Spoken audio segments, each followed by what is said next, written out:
how has this pandemic affected your relationship, I wonder? And if you're married, how has it affected your marriage? I'll tell you this, in the case of mine, I love my wife more than ever, Corey. The respect that I've gained for her these past 5-6 months, how hard she's worked to keep the house together, us together, commitment. I have a greater adoration, if you will. I adore my wife even more now than before this. I don't want to share someone else's thoughts. I want to create my own original thoughts. I want to create my own original solutions. I want to look at situations and come up with my own phrasing, my own words, and do it my way. This is the Jon Taffer Podcast. Shut it down! Well, hello. Another week, Corey. Yeah, another week. Welcome, everybody. I'm Jon Taffer. This is my podcast, and listen carefully for a second. Ooh, a little ASMR. You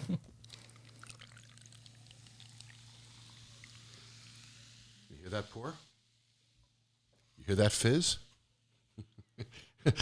I'm not really one for self-plugging that much, but I got to tell you, I fucking love Taffer's Grapefruit Seltzer. And I'm not normally one to open up cocktails early in the day, Corey. You know that. I'm typically an after 6 kind of drinker. Right. But I am sitting here with a can of grapefruit, and the past week I have been loving my grapefruit moon. I worked really hard in the laboratory in these flavors, so they should be good, you'd think, right? Well, I hope so. When you haven't had one in a couple months, and then you taste it again, and you realize, man, is this freaking good. So that was the sound of me cracking my can of Taffer's Grapefruit Moon. And any of you that are interested in Taffer's seltzers, and I guarantee you I'm going to put myself right out there, Corey, it's the best freaking seltzer you've ever tasted. If anybody's interested, you can go to taffersmix.com, and it'll tell you what retailers have the seltzer. Also, you can get it at Thirsty, which has national distribution in a whole bunch of places, Walmarts, and retailers all over the country. So go to taffersmix.com, and you can try your own. But, man, if you hear me sipping, that's what I'm drinking today. So here it is, another day, Corey. What's amazing to me is I've been able to make new friends during the pandemic through Zoom. And it's fascinating. I'm not allowed to say the names of these things, and certainly we don't want to jinx them in the TV business. But I'm obviously working on, where is Bar Rescue? How is Bar Rescue going to look when it comes back? And we're playing around with that. I have another television show in a different daytime format that we're working on. That we're closing up on, and we have a third project that we're working on with a streamer, which is another television project. And so we're busy working on those 3 things, Corey. We got the seltzer going on. We got the mixer going on. Taffer's Tavern in Alpharetta.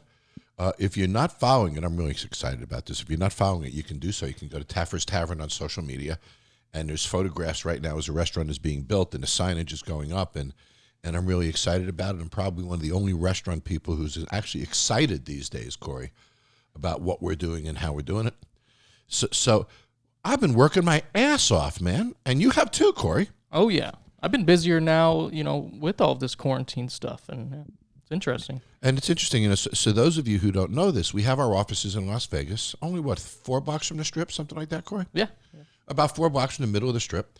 And in our Taffer Media offices, we have a production studio. And that's normally where Corey works. And we have a production studio with a bar in it. And then we have a podcast studio, which is normally where you see me do podcasts with the screen behind me. And then we have a post-production and production room, which is where Corey sits, that has a glass window out of it that looks into both the studio and the podcast studio. So we have a nice little setup there. Wouldn't you agree in Vegas? Yeah, we do. I miss it. Yeah, I bet you do. So now the pandemic happens, and I have my bar at home. So now Corey, who I trust, from a standpoint of his own sanitation and wearing a mask, and he would always keep me safe, and he's been with me a while, and we know and trust each other. So Corey's allowed to come into my house. So what we did is we turned my home bar into a production studio. We turned my theater into a speaking facility, because my theater has draperies in front of it. In front of the screen. So I stand in front of those draperies, and that's where we shoot our speeches, and we use 2 or 3 cameras in there, and it's very professional. Corey, maybe you can post a couple of examples of some of our speeches for everybody so they can take a peek. Yeah, it's actually pretty cool. Of what those look like. And we're using 3 cameras, and we're shooting it live in the theater, which is one set here in my house. And then today I'm sitting here at my bar, and this is where we've been doing the podcast and a lot of news shows. But it's interesting because some of the news channels, and those of you who follow me closely know I do a lot of news channels. I do Fox Business, CNBC, MSNBC. This morning I did NPR. So I do a lot of media, all political spectrums on all sides. And sometimes they don't like the liquor bottles behind me. So Corey's got to swing the cameras all around. And on the other side of me is the baseball collection that you normally see when I don't have the bar behind me. And that's just us swinging the cameras around about 180 degrees. But, during this time, I've thought a lot about how fortunate I've been. I'm still able to do business, Corey. You're still able to come to work every day. Right. Get stuff done, be productive, be proud of the work that you're doing, get paid, right? Your benefits. So we're lucky things have gone on for us. And for some people, it's been much, much harder. Some people almost impossible between the economic problems and the emotional issues with everything going on. And during this entire thing with all the Zoom calls and stuff, I find that I've made a lot of new friends. Corey, do you find that? I feel like I've gotten closer to my previous friends, I guess, if that makes sense. Yeah. Because now when you call them or Zoom with them, you're really focused on them, aren't you? Right, yeah. So, I agree. And it's been fascinating, the impact that this isolation, the bubble, if I call it, because we're all in a bubble, to some degree, how that's affected our relationships. And in some cases, it affected marriages in a bad way. In some cases, it's affected marriages in a good way. I know because I've heard from a lot of friends who are saying they're stressed by it. Some cases, parents who adore their children, love their kids, Corey, right? Would do anything for their kids. After 4 months, 5 months of their kids locked in the house, they're ready to rip their eyes out. Yeah. So, it's impacted parent and kid relationships. It's impacted marriages. It's impacted partnerships. It's impacted the creative process. We can't all get in the same room and do creative things like we used to. So how has the pandemic affected your relationships? In the bubble that we live in. Last week, and I want to thank Nate Schmidt for being here last week. When Nate was here, we were talking about the hockey bubble. And when I look at baseball and a little shaky, right? We didn't know if it was going to make it, not going to make it, how many people were getting sick, how many not getting sick. I wouldn't say that baseball executed this in like a flawless kind of way. Would you, Corey? No. Pretty shaky there, pretty screwed rough, up. yeah. Yep. And then you take a look at the NBA in their bubble down at Disney, and they seem to be doing okay.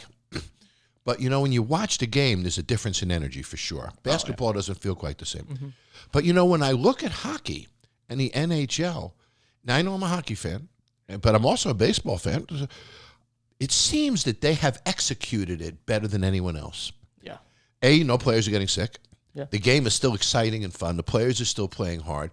They've decorated the arenas really well. The way they covered the seats, right, and then the drop downs over the back sections, so you don't see an empty arena. And they put video and graphics up. And I got to tell you, hats off. Last week there was a hat trick, and somehow somebody came out and they threw the hats on the ice. that was awesome. And hats off to the NHL. I think they've done this as an example.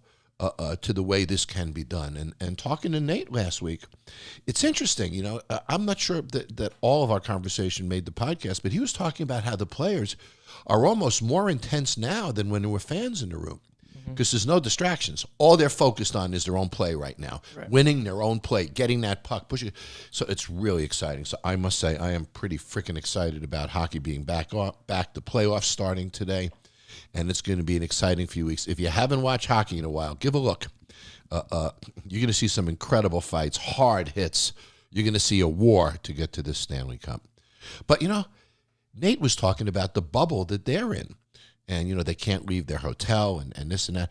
But he was telling me how even with players that they've had a close relationship with, Corey, they're getting closer even now. Right? Because they're together 24 hours a day. They're locked in this hotel. They're hanging in these meeting rooms. How has this pandemic affected your relationship, I wonder?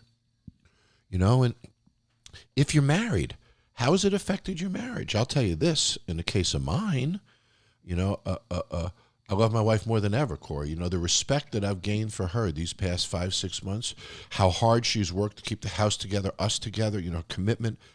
I have a greater adoration, if you will. I adore my wife even more now than before this, and respect her. She's my producer in the morning, gets up with me at 5 a.m. for the Fox broadcasts and all that. So in our case, it's pulled us together. We have a common goal, working, getting these broadcasts done, all that kind of stuff. I have some friends, not so much. Mm-hmm.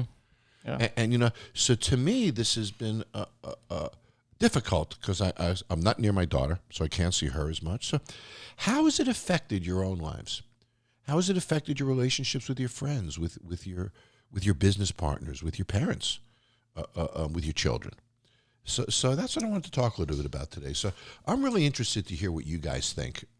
So I'm going to open up some calls in a minute, Corey, and I want to talk to people, how is the pandemic affecting your relationships? And the whole point of this discussion is that the last thing we want is for this pandemic or COVID to win, meaning to affect the relationships in your life that mean so much to you long term.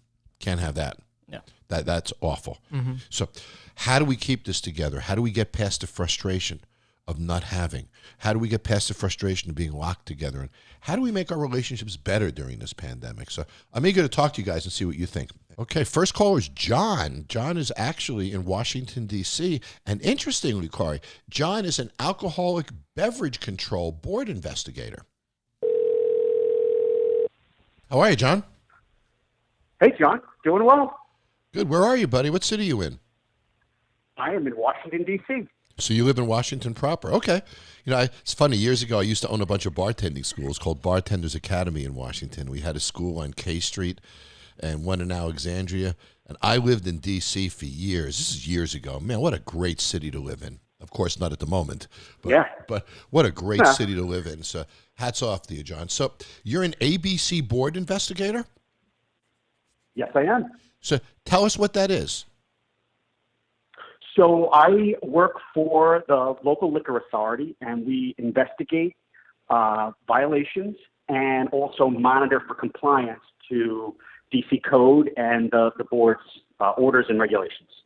So just so everybody knows, different states have different terms for what ABC is. Of course, alcoholic beverage control, but what you do is a very important function, and you make certain that bars and facilities that have licenses to sell alcohol meet the compliance and regulatory requirements of not serving the minors, not over-serving, not refilling bottles. I'm just giving the big ones, obviously, John, and other compliance issues. Yep, all correct. Get from wholesalers, don't buy product from retailers, et cetera, et cetera, et cetera. And it's a very important function. Not only do you keep us safe, but you keep the playing field even and honest, which is important. So the bad guys don't have advantages over the good guys, right? Which would be correct. That's a very important function, and some people don't look at what you do as that. But you're the great equalizer. You make sure everybody plays by the same rules in the same situation. So you've been going through hell with COVID from a professional standpoint, I would think. Yes. Absolutely. From day one when we did the shutdown, enforcing the shutdown, to up until now where there's partial occupancy, no live entertainment, and really ensuring that even playing field, because the margins are, they're so tight. Yeah. And everyone is just chasing the same dollar. Yeah. John, just personally a question to ask is going through this, I've seen my peers, my bar operators, and some of these people. I'm sure you can close your eyes and picture their faces. They're doing everything right. They're fighting for their lives. And it's I've got to believe it's so hard for you to watch, particularly the good operators that who are really have integrity and are trying. Does your heart get broken out there these days? It does. I've certainly come across owners who've openly wept in front of me because they're unable to really understand the new operating environment and to pivot. There's life pre-COVID and life during COVID. Yeah. And if you were X before, you really need to retool. And the ones that are successful are pivoting, retooling. They know their numbers. Yep. They know how much revenue they need to generate. And the ones that can't are just awash in stressors, Yeah. and are often make bad decisions. Yeah. So we were talking today on my podcast about how COVID has affected professional and personal relationships. So you don't get to meet your coworkers. You guys don't have meetings anymore. So obviously your professional life is very different than it used to be. I got to believe, right? Right. It's all Zoom meetings. Yep. There's a lot of interagency, health department, the building guys, the fire marshals. So working with agencies you might not have worked with before, increase in complaints from private citizens, competitors, perhaps giving bad information. So I'm just trying to picture your life, John. So here you are in Washington. You certainly sound like a good guy to me. You sound like, somebody who cares about the work and everything that you do. So now you see this industry that you love, that you're a part of, falling apart. You're getting slammed with new loads of work, new things to learn, new standards, new procedures, new policies every day. So I'm guessing work has you sort of stressed. I'm guessing, right? Yep. So Yep. how is this affecting your personal life? Well, it's honestly put a great strain. I'm going through a breakup, and I think part of that was the stressors of work, of life. The person I was with, went through a layoff, and what I think was important for us was to realize it's better for us to break up as friends than try to make something work and become enemies. Yeah. So though it didn't work out as a relationship, I gained a friend, an ally, that I could still lean on. It just didn't work out, Yeah. romantically. You still care for each other, but it's an interesting point that you make. You still care for each other. That's the logical side of your brain, right? You still care for each other. You want each other to be successful. You want to be supportive of each other. All that stuff is in place. But, when you get to the intimacy side of the fence, which is the emotional side of the fence, these external factors mean a lot. Certainly, these pressures affect desires for intimacy. It causes people sometimes to pull inside with you, if you will, so we don't express ourselves as well. There's an inherent sadness that can live in some of us when it comes to the emotional side of who we are right now. So did the two of you talk about that, the fact that, COVID is having this huge impact on you that might otherwise not be causing these things to happen? Did you have that discussion? We did. That it just kind of, I think, expedited things. Yeah. And I think it was the communication that led us to realize that, this isn't working. Yeah. But maybe it can work a different way. Yeah. And we both can part and find something else. So you're the kind of guy who you're going to find the good in a situation, because that's inherently what you're doing. I'm going to try. And it seems I'm to going me, to try. Yeah, it seems to me at work you're doing the same thing. You're taking an approach of, okay, I've got to make a difference. This is a chance for me to help these people get through this, et cetera. So, there's a story and there's a moral to this, John. And hats off to you, buddy. When you can look at a situation like this and so many people can say, this glass isn't half empty. This glass is freaking empty right now. Not even half full. But you're finding that glass can be filled. And you're looking at things in an extremely positive way. And, your attitude, I think, is a great example for all of us, buddy.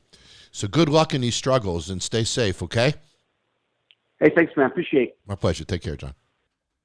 Well, next is Sarah, who is shut down in Michigan, by the way. And Sarah has had some really stressful situations. So, hi, Sarah. Hi, how's it going? I'm doing good. Where are you in Michigan? Kalamazoo. Oh, Kalamazoo, sure. So I was reading your note that you sent to us. So Yeah. Hats off. So you were a development manager at a women's addiction treatment facility. Talk about an emotional position. Yeah, it was tough for sure. Yeah, I have some friends that are social workers that are in that space as well. And, the pressure of getting people off addiction and the crises that are connected to that are really significant. And then the impact on families as well, and third parties and caregivers. And so hats off. You come from a very, very tough background. So tell me your story. So you left that job. I want to hear your story because Yeah. your sequence of story is really interesting. So please share it with me. Sure. So I was commuting about an hour and a half a day to that position, and we dealt with mainly Medicaid recipients. And so that's also a different population in general. And I just was such, the women who I worked with do such a great job. It just really took a toll on my mental health and my health. I was suffering from migraines about 4 to 5 times a week, to the point where I would just come home from my commute, say hi to my husband, and then just go to bed because I'd be so emotionally exhausted. So as soon as he accepted a position at a company kind of in the area, about 20 minutes away. Can I ask you a silly question? When you Sure. were on that drive home after that busy day and you were in your car for over an hour, right? Stressful day, all that. What did you listen to? Did you listen to music? Did you listen to... I'm really curious because that hour affected your mood. You know, it helped the rest of your day. I'm curious to know how you dealt with that. So what I listened to on my way into work was I listened to a couple of different books, just not even self-help books, but just okay, today you're going to be positive, try to make an impact on somebody's life. Okay, so you listen to motivating stuff in the morning. Okay. Yeah, and then when I would come home, I usually would just be quiet. So I would just try to decompress so I wouldn't bring it home to my husband. Gotcha. So is it reasonable to say that the psyche, where your head was at when you left work, sort of stayed that way on a drive home? Because music didn't change it, books didn't change it. So I'm just wondering if that hour was different. And I'm going to let you tell the rest of your story in a second, but this is interesting to me.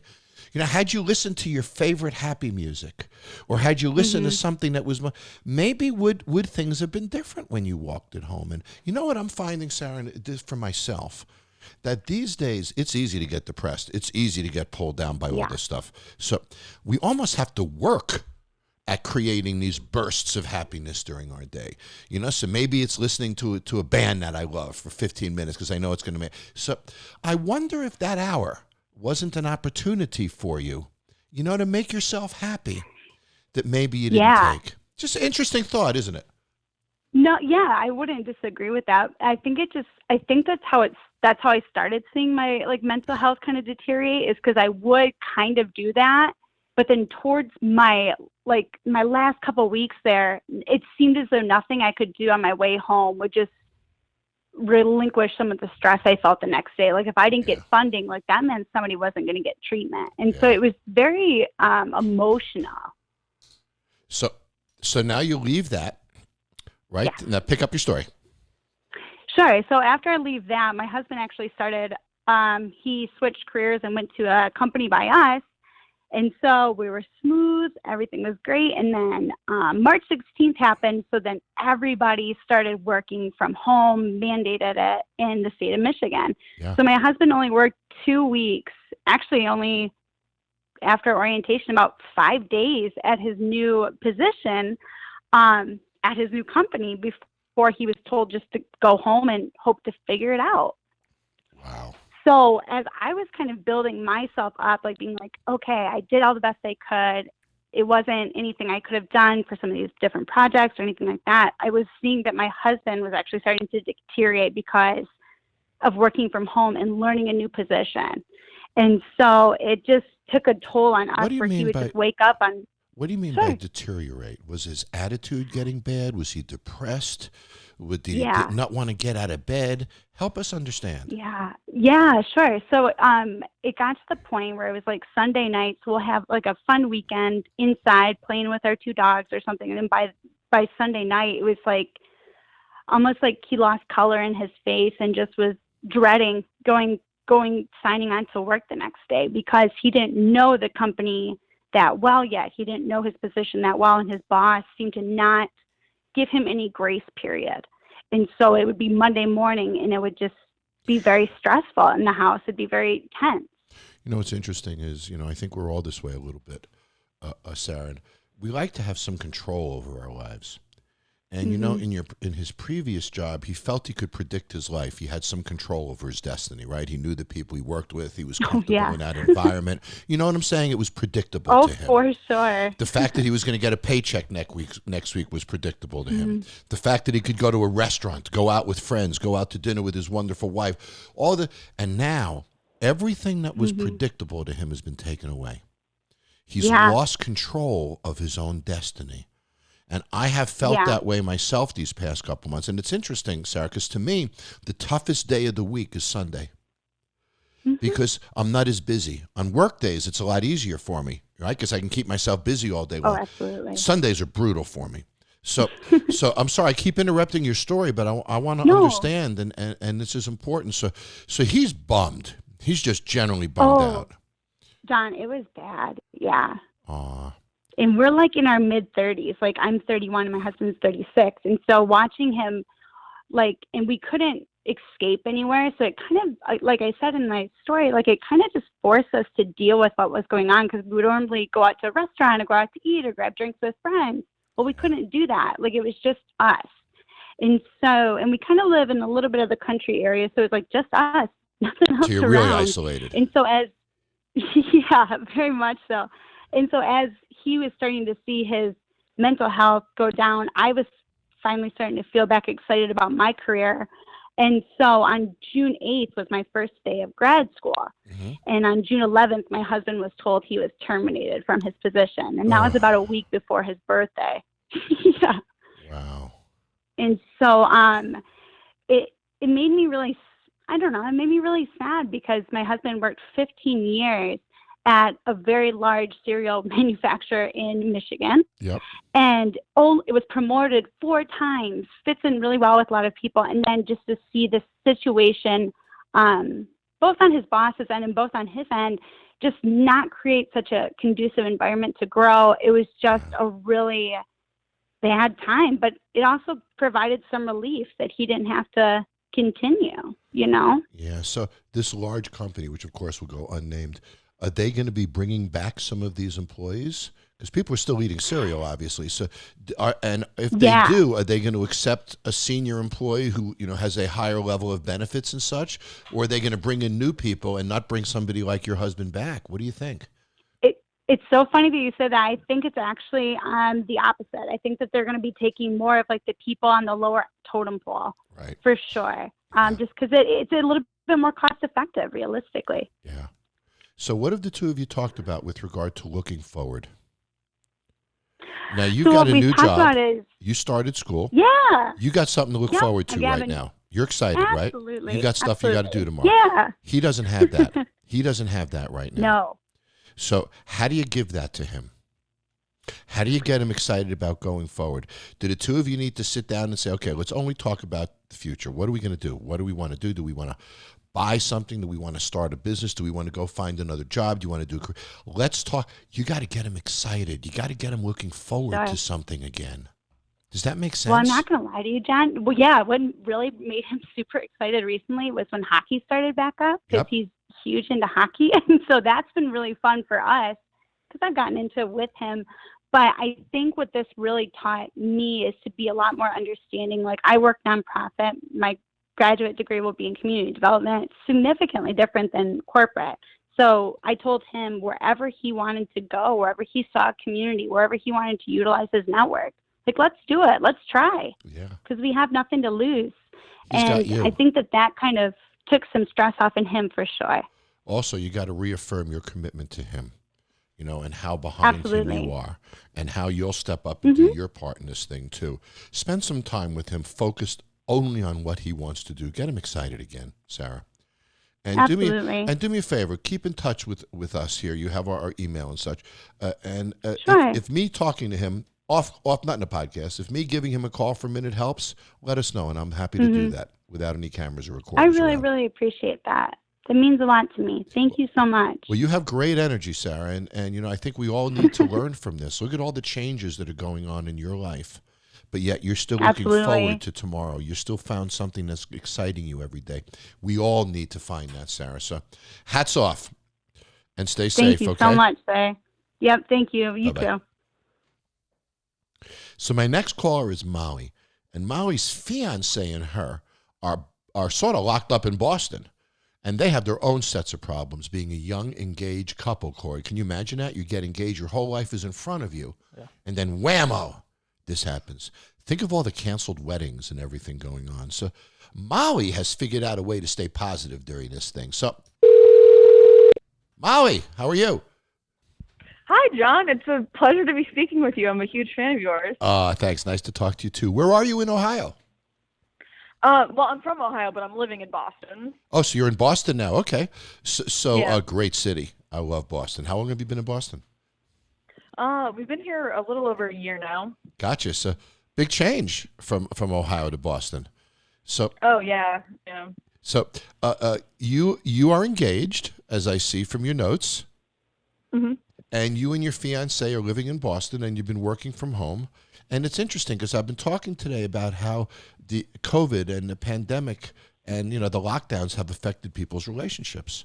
And some people, my wife and I, who were close in the first place, got even closer, during this, and learned a lot more about each other. And I was noticing that you too have sort of a positive spin on the way you and your fiance are doing. So I got a couple questions for you. First of all, how are you guys doing? Oh, we're doing well. Honestly, we're staying healthy. We're both working from home. We have our jobs. Our families are healthy. We have health insurance. We're not in any financial ruins or anything. Everything's been pretty good for us. It's only the pandemic's unfortunately it's only improved our life because we get to spend more time with each other. But yeah, I mean, otherwise, nothing really to complain about whatsoever. It's interesting, and you sound pretty young, Molly. I'm guessing, are you under 30? Yeah, I'm 24. Gotcha. So you're pretty young. So you're now in a situation where obviously you and I both, we're in a better place than a lot of people are, right? You do have your medical insurance, as do I. You have a few bucks, as do I. So you're not worried about those stresses. But, as a young girl, you and your fiance must have gone out pretty often, I would think, being a young person before this pandemic. Yeah, definitely him some more than me. But yeah, I mean, and especially in Boston, a new city, it's just so much to do. So yeah, it was kind of a really big stop in our lives, going from 100 to 0 real quick. Even just with commuting, I mean, we took the train every single day and walked past thousands of people, and now it's I see 10 people a day at most. What do you do now to keep busy? So what is it like? Do you guys sit and watch television? Do you do things separately? Do you do things together? What have you done to reinforce your relationship these past couple of months? A lot of it, I think, mainly what we really like is when we're working from 9 to 5, and he's in our second bedroom and like in his office, because he works from home like every other day during regular times before the pandemic. But I went to work like 5 days a week. So he has his office in there, and then I work out here in the living room. And it's just nice being able to, like, if we need a break or something, then, just come in and say hi and, talk to each other, just during the workday, which is just definitely a bonus. And we have our dog here with us, and so it's super nice to be able to have him home with us.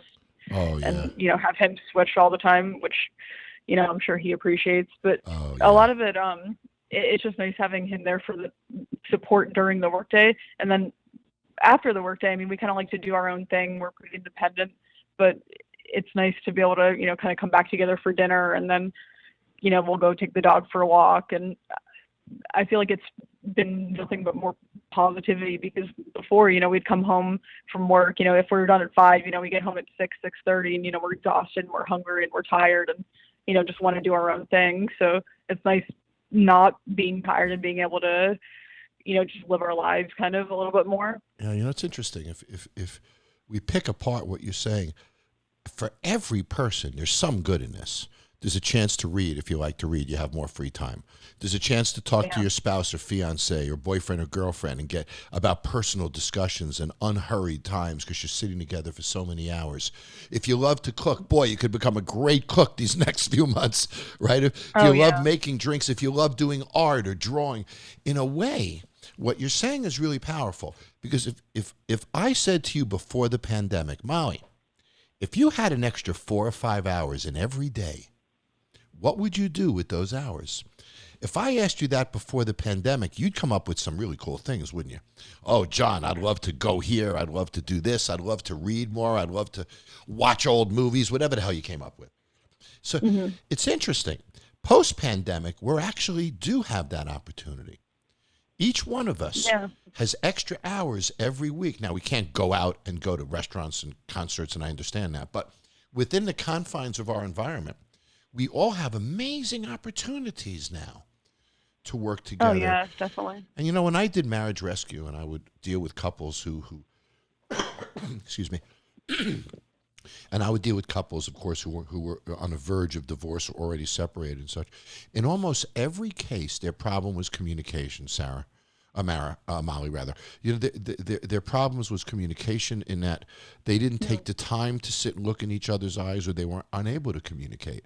What you're telling me is during this time period, you and your fiancé have communicated more than ever. Oh, yeah. Yeah, we've always been pretty, open and honest and have had good, ways of communication with each other. But just being able to, it's almost nice to be able to not have, serious couple relationships or, do things like that. I can just go in and talk to them about, I see, this was on TV or something. Because before it was more so like, we're just tired and we just, okay, so we have rent coming up and okay, there's this appointment coming up. But now it's like, oh, okay, we can talk about things that, we just enjoy and want to talk about. Yeah, you have the time for each other now. And I love these. Nice. I love these calls, Molly, and I love talking to somebody like you because there's a lesson for all of our listeners in here. Is, there is opportunity in this pandemic. There is opportunity to walk in to your partner in the middle of his workday and to say hello. And there is an opportunity to have lunch together, which you haven't had before. And you're not exhausted every night like you used to be. So, there's opportunities to spend great time together, watch movies you've never, more hours of intimacy together. I mean, the list goes on and on and on, the kind of opportunities that we all have. So hats off to you, Molly. What's your fiance's name? His name's Aaron. Aaron. Well, say hi to Aaron for me. Tell him I said he's got a winner with you. He better keep shutting it down, okay? I sure will. Take care, Thank Molly. you very much, John. I appreciate you calling. Thank you. My pleasure. Bye-bye. Well, I got a big thanks to John, Sarah, and Molly for coming on this week and talking to me. I love podcasts. I love doing this podcast. What's exciting to me about this podcast is, on TV, I sort of do my thing. I do it to the owners that are in the room. I do it to the employees that are in the room. I really don't do Bar Rescue or TV for the audience. I do it for them. I do it for me. I do it in the moment. I live in the moment. The cameras don't even mean anything to me. Podcasts are different. Podcasts are a chance to say anything I want to say, Corey, right? Yeah. So, right? I can say whatever the hell I want to say. Right. I can have a conversation with you. I can talk about things that matter. I can interact with you guys. You can call me and I'll call you back and we'll get you on the podcast. You can send me a note and our team will respond to you and we'll get you on the podcast. This is an opportunity to really exchange ideas and talk together. I look forward to this every week because it's so different. And if I could spend an hour making TV or talking to you guys in a podcast, I would take that hour talking to you guys in a podcast every time. So thanks, John, Sarah, Molly, and, I'd love to talk to you too. And if you'd like to be on this podcast, it's really easy. We make it simple, don't we, Corey? We do. Just give us a call. Yep, just give us a call at 916-842-5180. Sometimes we answer. Sometimes you leave a message and we'll call you back. But you'll find that we will call you back. We'll get you on the podcast. If you like email, you want to send us a note, you can do so at podcast@jontaffer.com. podcast@jontaffer.com. And as always, make sure you subscribe to this podcast so you get your new episodes every week. And we love comments, don't we? We do. So share comments with it. We love to know what you're thinking. And I always want to leave us with some purpose. I had a purpose this week in this podcast. I wanted to talk about personal relationships for a moment. I wanted to talk about the opportunities that this pandemic gives us to build personal relationships. And you said it when we started, Corey. You're closer to some of your friends now than you were in the beginning. Absolutely, yeah. I get to FaceTime with my daughter, my grandson all the time. I get to see him every day. If it wasn't for this, I'd get to see him every few weeks. I wouldn't be FaceTiming with him every day. Right. But now I am. So this is an opportunity to build our relationships, whether it's by Zoom call, FaceTime, however you're going to do it. Don't miss the good part of this. So if I asked you before this pandemic, if you had 5 or 6 hours every week of extra time, what would you do with it? Well, think about what you would do with that and do it now. Do it now. You can still go out in your car and drive around. Corey, you love to go out in the desert. Yeah. Right? You can do that on your own. You don't need to be with people. Yeah. Some people love to read. Some people love to watch movies. Some people go nuts over music. So what is it that you can do to make this a little positive? Find your 5 hours and build those 5 hours into this week. And I'll talk to you next week. And I want to talk about what the hell those 5 hours are. So let's make this better, guys. This is going to end. We are ticking down. I've said this before. I'm going to say it again. The minute we get a vaccine, the next thing we're all going to do is go out, aren't we? So I can't wait till that moment. The clock is ticking down. It's coming soon. Let's make the best of this. Use those hours to your advantage. Let's build these relationships with the people that we care most about. This is the time to do it. Talk to you next week. Bye. Subscribe to the Jon Taffer Podcast right now for more episodes every Thursday.